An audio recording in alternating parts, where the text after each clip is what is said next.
my network has been so amazing at coming through during this tough time of COVID, where, I didn't know what was going to happen next. And they were always there like a rock.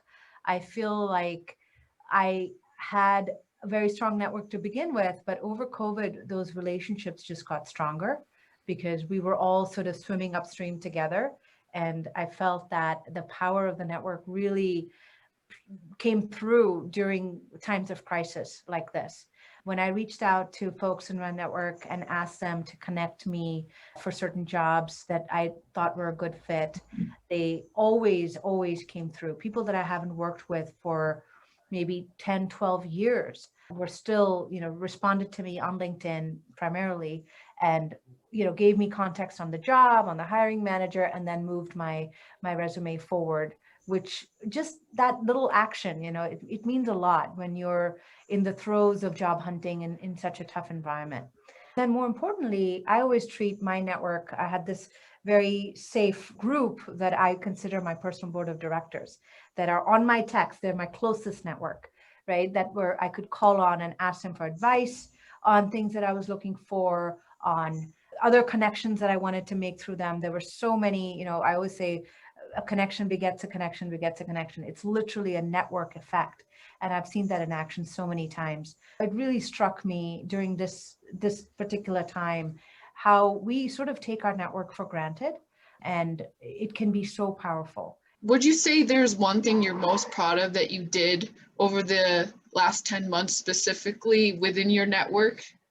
I think the actions that I took, the proactive actions of really engaging with my network through LinkedIn and by way of writing, I know it's hard to put your thoughts down on paper, but really getting that push to write and to publish and putting myself out there in such a raw form. I'm quite a private person, even though I'm an extrovert.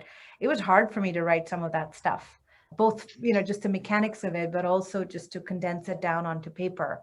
Doing that and connecting with my network at that level really helped.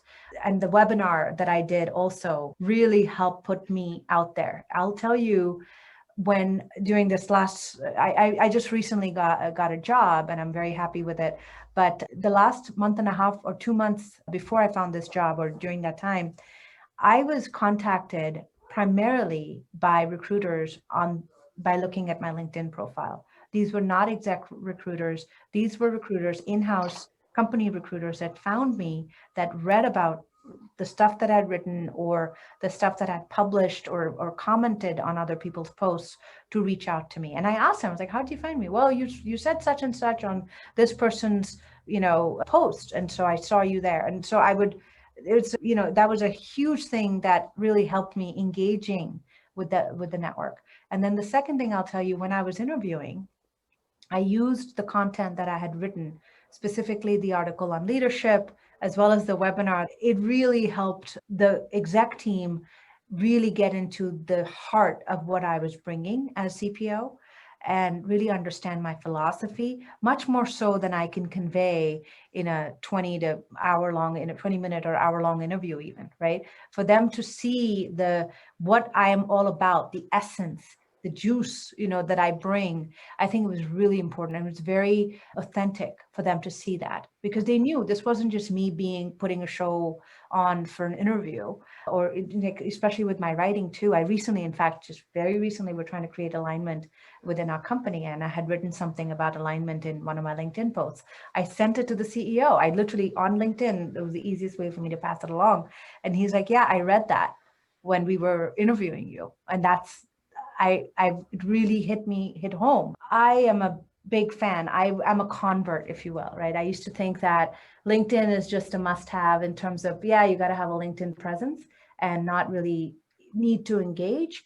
But having done the engagement and having seen the fruits of it, I am a huge proponent of it. I've made contacts with people that I've admired only on the basis of LinkedIn. I haven't met these people in person. And it really took me out of my comfort zone to actually send them a connection request. But I did that after I based on the learnings that I've had in this group, after I connected with them, with their posts, made some good engaging comments, and then got the courage to then say, hi, I'd like to connect with you. And immediately they took the connection, and I was like, oh, this happened. We carry all this baggage with us, which is unfortunate, but it is true. And so we are even more hesitant to get out of our comfort zone. So I think it's really important that we continue to use, I'm going to try my best, even though I'm very busy, to continue to use LinkedIn to make those connections.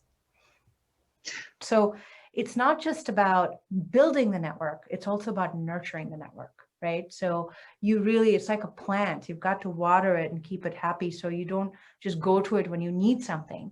You go to it all the time, and you kind of, make sure that you stay relevant and top of mind, so that when they think, they should also connect that brand with you, right? Like, oh, I need help with monetization or product or growth.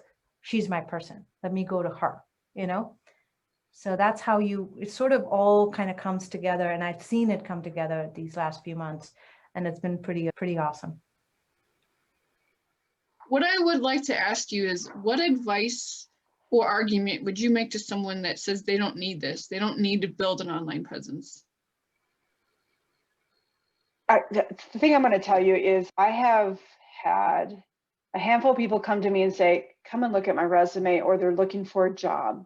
And I tell them it's too late, because what happens is people go out and will find out who you are, will check out what you have written and find out more about you, and actually know about you right now than just what that one piece of paper is. So I think at the end of the day, basically what we need to do is, there's not an argument. This is one that it helps promote you. It helps you to learn more relevant information that's happening today. It connects you with people who are subject matter experts, and it connects you with people who need your expertise, rather than having to send email. And you've limited your connections if you aren't doing this today. What would you say success looks like? Well, is there any actions that you would see that would show that what you're doing is working? Success would be you have somebody coming to you and asking you questions about something that you've written about, or somebody that has shared one of your blogs, or somebody that has called you up and said, hey, I want to meet with you because I know you have experience and expertise in XYZ, and I need some help. And for me, helping people out is really that giving back, and allows me to also go and reach out to people and say, I need help. We all need help, sometime more times than others, but success would be that somebody's reaching out to me going, let's spend some time and talk about it. I do find this whole experience of engaging with people on social media to be quite enjoyable. I mean, it's often a high point of my day, or a great, 10-minute break that I take between tough meetings or tough, heads down working sessions. So what's fun about it is being able to connect with people that I wouldn't be able to connect with in person because we're in a different city, or we're all so busy. But I can have quick little conversations with really great people in across the world that I've met on LinkedIn, and maybe I've met in real life or not. It does just really elevate my day. So that's, I guess, on a day-to-day basis, who wouldn't want a whole bunch of likes? I mean, those are positive things, and we get knocked down a lot during our days, and a few likes, people who are engaging with your content or finding what you're doing helpful or that are helping out, those are all positive things, and something that I definitely enjoy about my day. What advice would you give to someone who's just starting out in their video career and is a bit nervous or not really sure how to get through those getting started steps? Videos are new for me. I can write all day. I can write, comments or blog post or article. That's easy. And videos it was a bit of a hump. So it's worth getting over the hump though, So you'll have to, figure out what technology you need and lighting and all that. And, ScaleUp Edge can help you get over that hump a lot faster. I would say just get started, just do something. Do your first video will be probably awful if it was anything like mine. And that's okay. And just keep recording and just do little snippets and just keep going and learning. And over time, it gets easier and better. And pretty soon you can knock them off pretty fast and they look pretty good. So yeah, that's my advice. And what is your biggest win building your online presence this year? One that stands out is this happens a lot, where someone that's very, very hard to get a hold of, that's very busy and very influential and not the kind of person you would ever really get any time with. Those kinds of people reach out to me when they need my expertise. And I think of one person who I've had maybe 2 15-minute phone calls with in the last 3 years. And that's been our kind of live time together, is 2 15-minute calls in the last 3 years. And he reached out to me recently because he needed a world-class product leader. And I thought to myself after I finished talking to him was, how did he even form that opinion about me? We've had 2 conversations in the last 3 years, and half of it was about our kids. And it's only through how he knows me through LinkedIn, through the content I publish, and how he's got to know me through that. That's the only thing it could possibly be. This happens quite regularly now after years of doing this, that people know who I am through LinkedIn and they'll reach out when they need my expertise. And maybe I haven't heard from them for a year or 2 years, but they know who I am. What's the best platform to utilize right now and why? What platform you utilize really depends on what your goal is. If you want to connect to a certain demographic, you would have to look at that platform and connect to that demographic. For business at the moment, I think the best bang for your buck is LinkedIn, simply because it is the best organic reach that is going on social media right now. It has the organic reach that Facebook used to have about 10 years ago. It's an untapped resource that many people just aren't utilizing. I mean, I think that if you look at where you all were, myself included, a year ago, or even at the beginning of COVID, you didn't have a sense that that was something that you could use to connect to other people.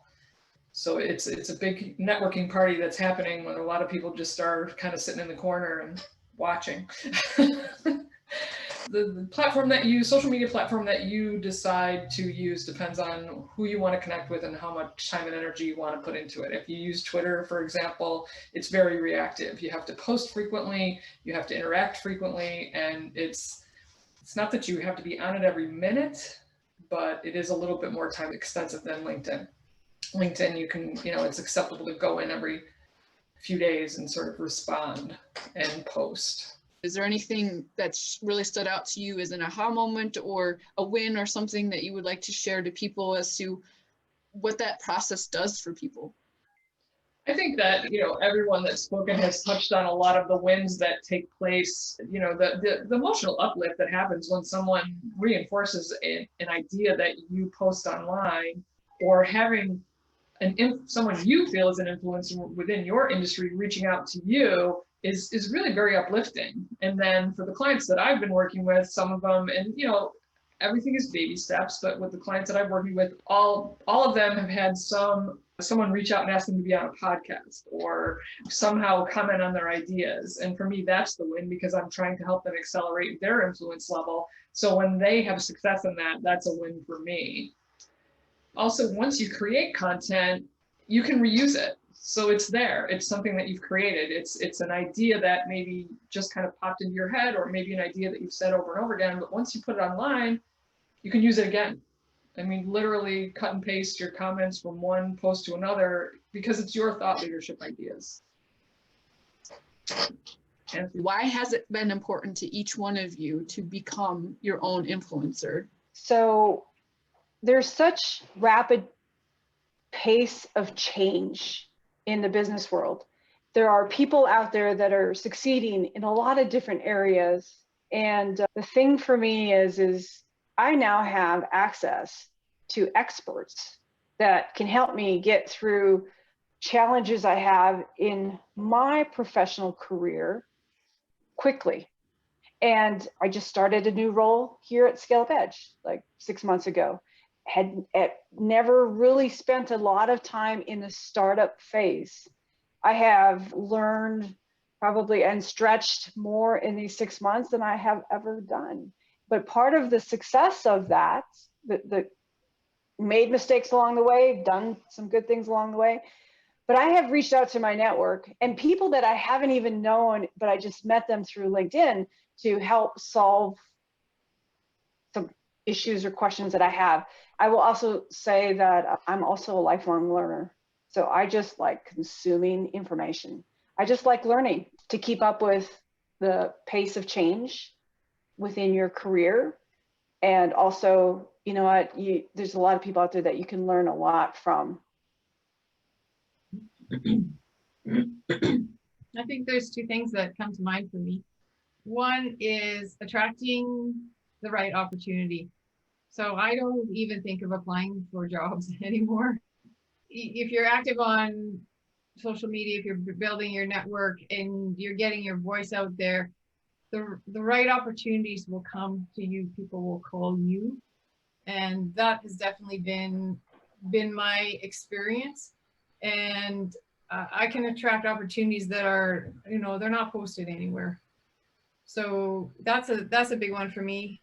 And then another big one is, speaking of fun, I get a lot of joy out of this one, and it's the ability to help a lot of people quite easily. And so it's not all about like what I'm gaining for myself, but the fact that I can connect to people who can really help each other.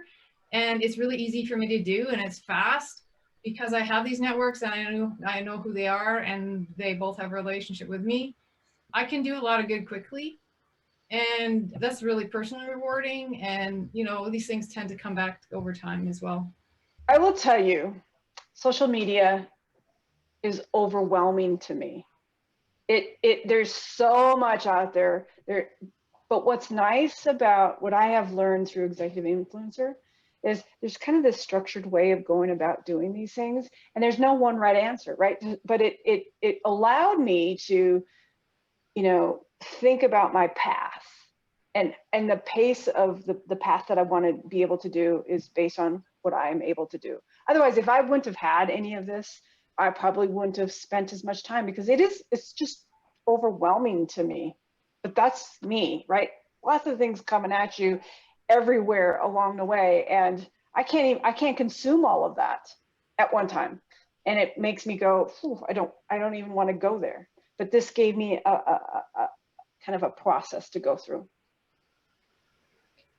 It's a way to be constantly in touch with your network without being always available. It is overwhelming, and I think that's what keeps people away from it. And the steps that you're taking in Executive Influencer to break it down into digestible pieces, where you're starting from cleaning up your profile, you know, making the right connections, and just, you know, posting a quote card, or, you know, just posting a few lines of text. You got to walk before you run, correct? So that is, to me, it is overwhelming for people, and to take the stigma away from that being overwhelmed is a good process. So often we think that every time we post, it has to be amazing original content, and that's a lot of work, and that would be very overwhelming, and that's not true. So a post can be as simple as a quote. It can be commenting on something that another article that someone else has written. And in cases where I find a really, really juicy article, really dense content, really great stuff, I will greenleaf it. So I will reuse the content, and I will publish the same article once a month, and each month commenting on a different aspect of that article. It is not necessary at all to be always writing original content, but to take what you have and use it, and then reuse it, or take it just a fresh angle on something you've already done, you can get a lot of mileage out of some really good pieces. And creating content, Rosalee's point of taking a really dense article and breaking it up into smaller pieces, I feel like that your original content can be the same way. If you write an article or a blog articles, they're called articles on LinkedIn. If you publish directly to LinkedIn, which is another thing that a lot of people aren't aware of, is the ability to do that. If your article has 6 points, make it into 2 heavy points, and then, or, you know, just expand more into 2 points and post that. And then part 2 of that series would be 2 more points and another 2 points. If you decide to publish the 6 points for 6 months, repost your article with each point as the headline. And then you have 6 pieces of content. I think, again, people think that content has to be these amazingly lofty and daunting pieces of, you know, earth-shattering literature, and it's just say a thought if something pops into your head.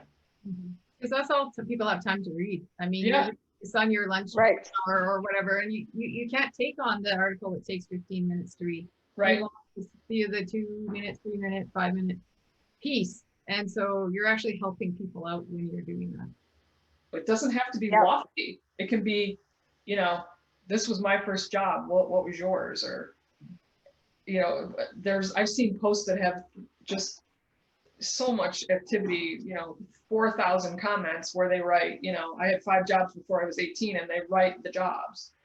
And one of my favorite things is Tony Robbins does quote posts, just straight quote posts with the quote. I mean, it works, people. Oh, I like reading them too, because it's digestible. I mean, it Right. really, and then you can kind of relate to it. Absolutely. I agree.